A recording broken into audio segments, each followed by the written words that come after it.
For the Climate Discussion Nexus, I'm John Robson, and I wish I were a central banker. For as we explain in this latest readout video from our Wednesday Wake Up email newsletter, those lucky people don't just get paid major bucks to pump out even more of them and collect inflation-adjusted pensions when they retire, they also get to save the planet from climate breakdown on the side, or perhaps front and center. As the Telegraph just noted, quote, Bank of England told to ditch green obsession as prices surge, end quote. Now, we searched the Bank of England website on June 10th and got 557 hits for climate change, while inflation got 6,844. So you might think, well, at least they're mostly focused on the right thing. But unfortunately, those 557 hits aren't warnings about how politicians' obsession with fighting climate change by making energy unaffordable is contributing to the inflation problem the bank's trying to solve. And far, far worse is the Reserve Bank of Australia, where our search for climate change yielded 9,856 hits and inflation just 4,978. Does anyone still do the job they were hired to do? Perhaps it's carping to observe that even the green-obsessed Australian media has been forced to admit the climate emergency is a bust. Quote, despite floods, pandemic, and economic hardship, one key Aussie industry is set to have its best season yet, end quote, and it's farming. Quote, Australia is expected to deliver its best summer crop on record despite a challenging year for farmers, end quote. But when's the last time farmers didn't have a challenging year with rain, drought, pests, the whole thing? As Calvin Coolidge memorably may have told a delegation of farmers with the usual complaints, better get religion. And if you want to get a real crisis, look past farming to climate policy. The BBC just ran a story, quote, landlady gives a pub as quarterly energy bills near £30,000, end quote, about one Miranda Richardson whose Live and Let Live pub in Harpole, Northampton will be let die instead because its electricity bill alone had reached £20,000 every 3 months, and quote, unlike households, firms are not protected by an energy price cap, end quote. Meanwhile, the Daily Mail reported that, quote, Britons on low incomes are being forced to sell their cars due to soaring petrol prices, end quote, according to the president of a motoring group. Which, of course, was sort of the plan, right? The Mail continues, quote, it comes as the average cost of filling a typical family car with petrol has exceeded £100 for the first time, end quote. Which, if you're familiar with how small a typical family car is in Britain and how big a pound is in dollar terms, will horrify you, or should. Especially if you're a central banker whose gaze, when it wanders from the rate of inflation, currently 9% according to the Bank of England website, moves not to greener pastures, but to other indications of a collapse in financial stability. And yet, Net Zero Watch recently had to rebuke the Bank of England for including as one of its climate obsessions a climate stress test for financial institutions whose underlying projection was even less plausible than the exploded RCP 8.5. Now, by the way, the Bank of Canada's mission statement is impeccable. Quote, we are Canada's central bank. We work to preserve the value of money by keeping inflation low and stable, end quote. And it had just 228 mentions of climate change and 2,826 for inflation. And over at the Fed in the United States, the pledge is, quote, the Federal Reserve, the central bank of the United States, provides the nation with a safe, flexible, and stable monetary and financial system, end quote, and the ratio of climate change to inflation hits was a very healthy 190 to 16,235. But until they get a much better job on their day job of preventing inflation, we really don't want to hear from them about their hobby of fixing the weather. And Australians may well have similar views. Just 2 weeks ago, we told you they'd blundered by entrusting power to a deep green Labour Party committed to getting them out of the climate naughty corner and into the renewable energy superpower Sky Castle. And now comes a news story that, quote, Australia's energy crisis has deepened after AGL Energy lost half its capacity at the giant Bayswater coal plant, the second largest power station in the national electricity market, while a breakdown at its Victorian Loy Yang A facility could take an extra 2 months to fix, end quote. So prices are surging because about a third of coal generation, and that's normally 60% of Australia's total supply, is out of service. So there's a reality check that didn't bounce. Instead, it went thud. And of course, there are a lot of short-term excuses, including, quote, mechanical faults, extended maintenance, and supply issues, end quote. But the bigger problem is failure to invest in workable kinds of energy because you believed in unworkable kinds. And it's happening in a lot of places. The Times just warned that in Britain, quote, millions warned of power cuts this winter. Ministers delay closure of coal-fired generators over fear of gas shortages caused by Ukraine war, end quote. So, what kind of rapid attitude adjustment can we expect from politicians who just swept to victory on a tide of unrealistic expectations?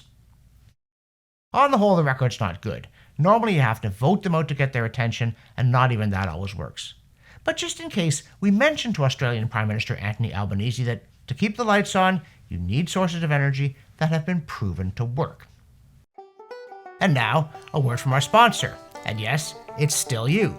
And we want to thank all the people who've responded to our appeals by making a one-time or monthly pledge.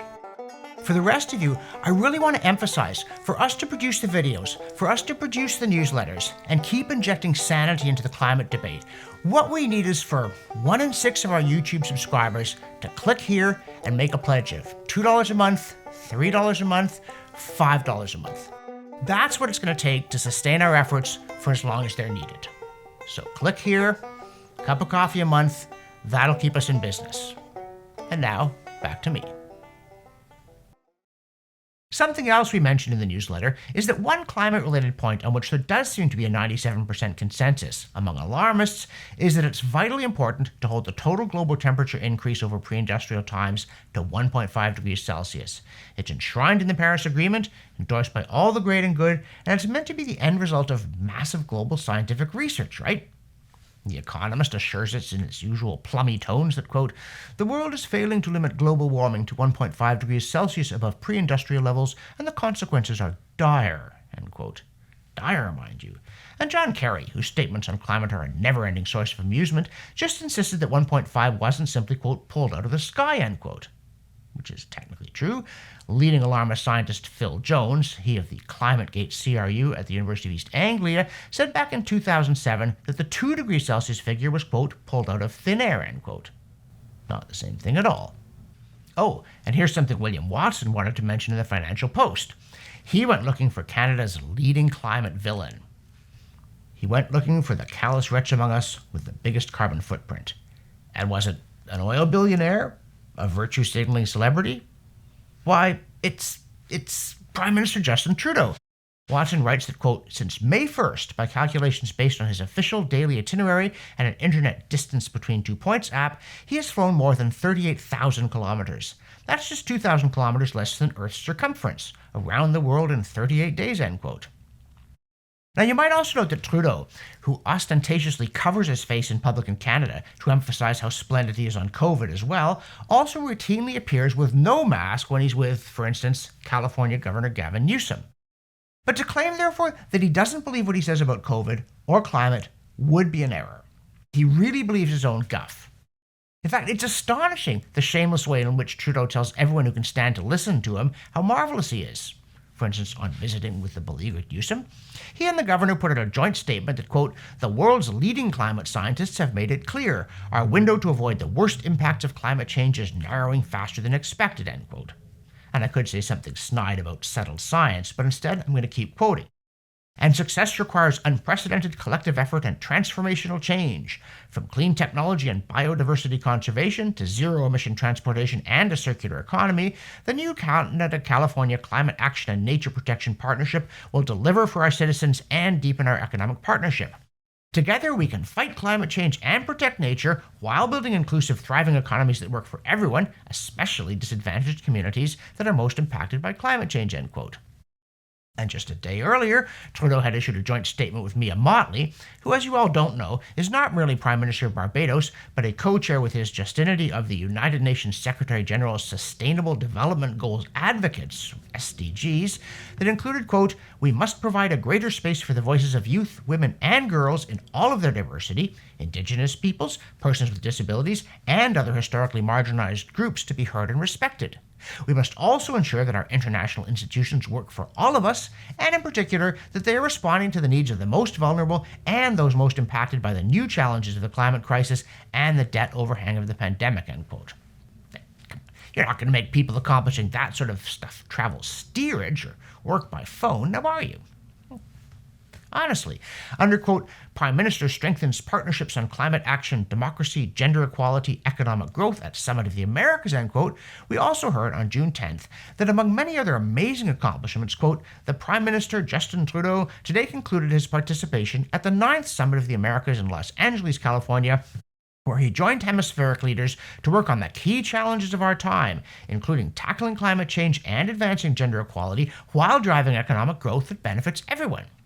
The world leaders agreed to work together to support strong democratic institutions, take ambitious climate action, drive trade and economic growth that benefits everyone, advance gender equality and LGBTQI rights, and support healthcare, particularly for women and girls and the most vulnerable. The leaders also condemned Russia's illegal invasion of Ukraine and agreed to work closely with partners across the Americas and around the world to continue to hold Russia accountable and support Ukrainians, including those who have been displaced, end quote. And you're going to carp about a few tons of CO2 when he's busy saving the environment, women, the marginalized, the economy, Ukraine, and also preventing world famine? You're the wretches. From this point of view, it's equally obvious that both the Minister of Environment of Canada and Climate Change of Canada and our Minister of Natural Resources, plus however many staffers, including communications people, had to fly to Germany for a 3-day conference to hobnob with their fellow wizards back in May because, quote, when it comes to keeping our air clean and protecting our planet, here it comes, folks, the world can't afford to take a step back. Over 3 days of meetings with their international counterparts, the Minister of Environment and Climate Change, the Honourable Stephen Guilbeault, and the Minister of Natural Resources, the Honourable Jonathan Wilkinson, championed Canada's international role in tackling climate change, building strong partnerships to advance energy and mineral security, and taking urgent action to protect nature and halt biodiversity loss, end quote. Championed, no less. What you see is what you get. It may not be pretty, but it's also not fake. Oh, apparently you also get to see stumps. Trees are enjoying something of a vogue among the climate alarmists because apparently they're all supposedly dying. This news story, quote, trees are dying much faster in northern Australia, climate change is probably to blame, end quote. And if we plant more, they'll just catch fire and defeat the purpose.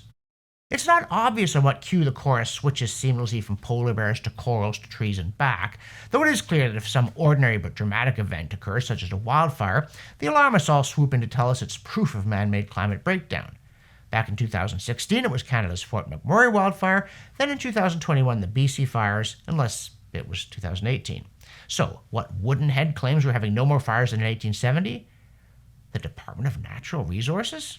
Well, that's awkward, especially as Blacklock's reporter further notes, quote, Cabinet has blamed wildfires on climate change, end quote. Which, to give it credit for bureaucratic slipperiness, the department sort of tried to do. But it also blurted out the truth, quote, the decline in fire frequency is due to a decline in human-caused ignitions, end quote, and, quote, the current rate of burning is still lower than historic levels, end quote. Also, one curious feature of climate alarmism that we've noted with a mix of detached interest and personal engagement is that it tends to correlate with deep faith in computer modeling of COVID and a scorched earth approach to anyone who asks questions as a moronically scientifically illiterate denier. So we're not even slightly surprised to read in the Globe and Mail that the humanitarian representative to Canada of Doctors Without Borders, Médecins Sans Frontières, and also its humanitarian affairs advisor on climate, environment, and health, just warned us that monkeypox is coming for us, and it's because of climate change, or that, quote, the only way forward is to put lives over profit, end quote. Yeah, because socialism's worked so well every other time it was tried. Like computer modeling, come to think of it. Also, if you watched our video on the Pentagon's cracked crystal ball, and if you haven't, great fun awaits you, you'll know that one of the recurring elements in the alarmist bag of modeling tricks is shutting down the Gulf Stream and plunging Europe into a new ice age courtesy of global warming. Now, the Gulf Stream, or as climate insiders prefer to call it, the Atlantic Meridional Overturning Circulation, or AMOC, is certainly real, but the idea that global warming will shut it off is mere speculation. Not that there's anything wrong with speculation, it's how science progresses, provided you then test the guesses against the data.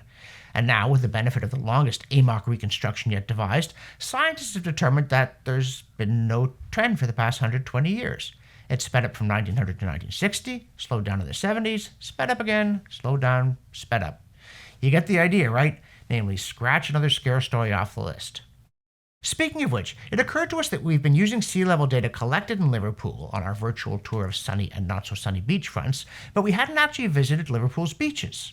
So we went across the Mersey looking for local records and found that modern data only begins in the 1990s, most of it's missing after 2004, so we sailed around the US coast through a sea of scattered and incomplete gauge records, past the Orkneys, and finally washed up in Bergen, Norway, where they've got a long record that's only missing 1 year. And no, Bergen's not redundant after going to Tromsø. They're almost 2,000 kilometers apart if you cut off the fords.